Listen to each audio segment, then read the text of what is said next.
Berita KRI Nanggala 402 yang beredar media sosial, kerap ada beberapa informasi palsu yang beredar dan masih kerap dijumpai di media sosial.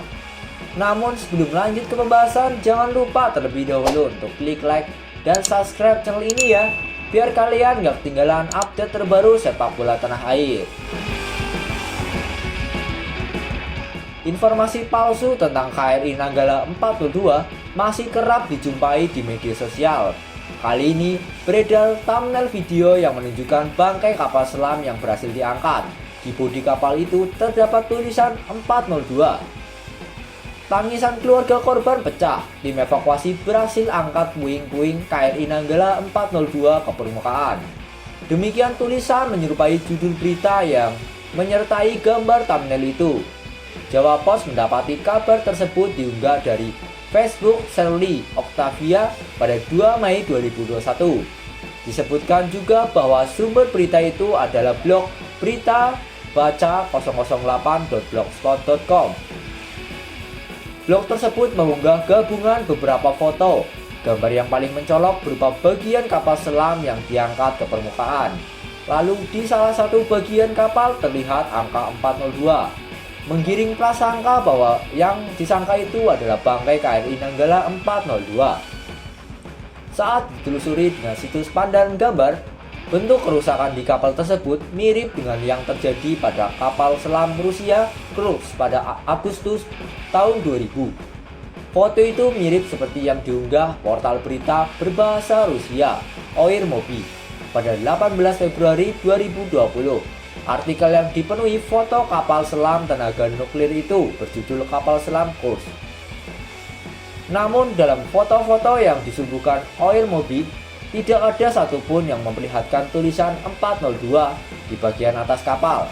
Bisa dipastikan tulisan 402 pada foto yang disebarkan ulang pada akun Facebook Shirley Octavia adalah hasil rekayasa digital.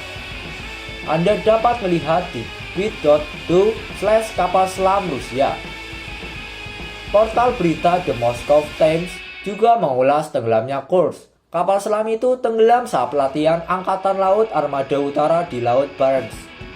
Investigasi resmi menetapkan tenggelamnya Kursk disebabkan kegagalan torpedo berbahan bakar hidrogen peroksida yang memicu ledakan. Sebanyak 118 awak kapal tewas.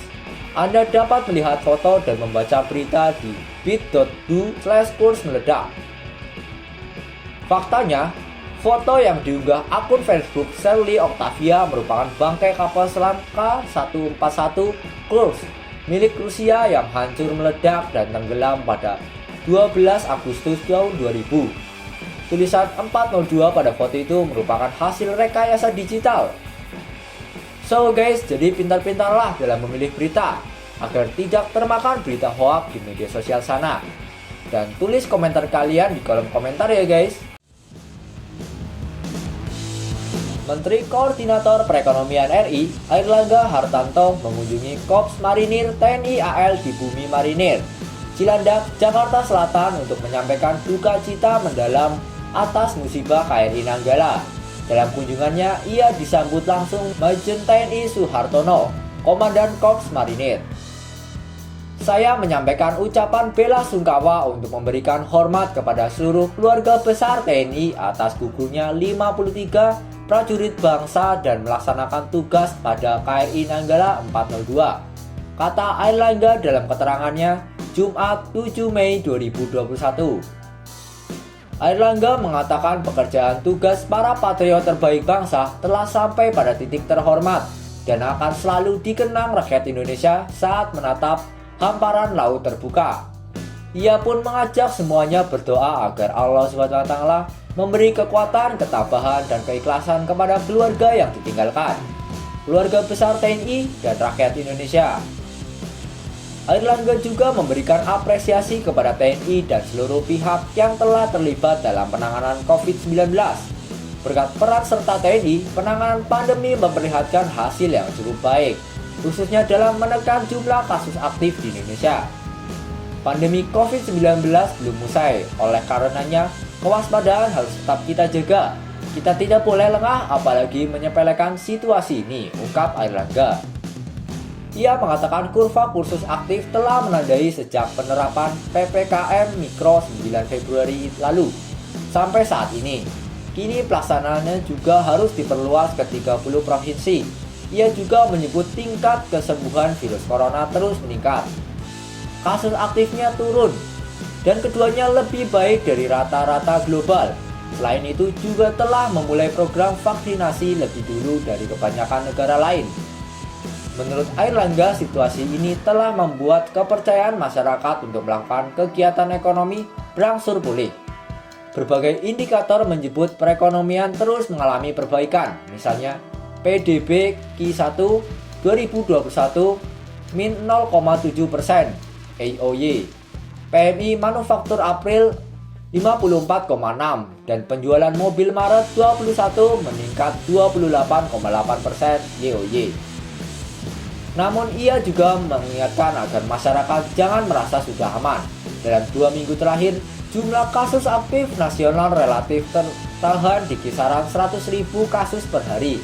Hal ini berarti jumlah penambahan kasus baru relatif berimbang dengan jumlah kesembuhan. Airlangga menegaskan upaya menekan kasus COVID-19 ini harus terus dilakukan dengan kedisiplinan menerapkan protokol kesehatan 3M dan semaksimal mungkin menjauhi kerumunan.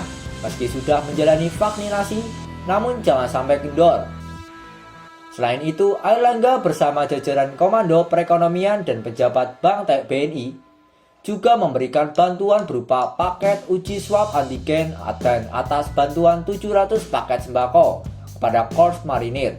Bantuan ini diharapkan dapat meringankan beban masyarakat yang terdampak secara ekonomi oleh pandemi COVID-19. Saya tegaskan kita harus tetap optimis, yakin bahwa segalanya akan berangsur membaik dan insya Allah akan lebih baik dari sebelumnya. Asal kita tetap waspada dan tidak menyepelekan pandemi, taatilah protokol kesehatan, pungkasnya. Sebelumnya, Anton Carlyan membeberkan kiprah dan kondisi adiknya, Iwa Kartiwa, ketika berdinas di TNI Angkatan Laut. Namun cerita Anton tersebut dibantah oleh Iwa ketika ia menggelar konversi pers di RSAL Mutoharjo, Jakarta Pusat pada Selasa 4 Mei 2021. Berikut bantahan Iwa atas pernyataan Anton Carlyan. Yang pertama, bukan Komandan KRI Nanggala 402, mantan Komandan Satuan Kapal Selam dan Satel Koarmada 2 Kolonel Laut Iwa Kartiwa membantah dirinya pernah menjadi komandan di kapal selam KRI Nanggala 402. Iwa menegaskan bahwa dirinya adalah mantan komandan di kapal selam KRI Cakra 401. Dan yang kedua, bantah terbaring sakit. Iwa juga membantah pernyataan kakaknya, Anton Carlyan, bahwa dirinya terbaring sakit hingga tidak bisa berbicara. Iwa menyatakan bahwa saat ini masih bisa beraktivitas meski terbatas. Yang ketiga, bantah jual rumah demi pengobatan. Iwa juga meluruskan soal pemberitaan yang muncul dari Anton Carlyan bahwa dirinya terpaksa menjual rumahnya demi pengobatan. Sambil menangis, Iwa menegaskan bahwa ia tak pernah menjual rumah pribadinya untuk biaya pengobatan. Yang keempat, bantah sakit karena hirup zat besi di kapal selam. Iwa mengaku dirinya memang sedang menjalani perawatan, namun sakit yang dideritanya bukan karena terlalu banyak menghirup zat besi sebagaimana diceritakan kakaknya, Anton Carlyan, yang merupakan mantan Kapolda Jawa Barat. Dan yang kelima, bantah rumahnya tidak layak. Iwa juga menjelaskan kondisi kehidupan diri dari keluarganya di rumah di gang sempit. Menurutnya, meski berada di gang sempit, Iwa menyatakan rumah tempat tinggalnya sangat nyaman untuk ditempati.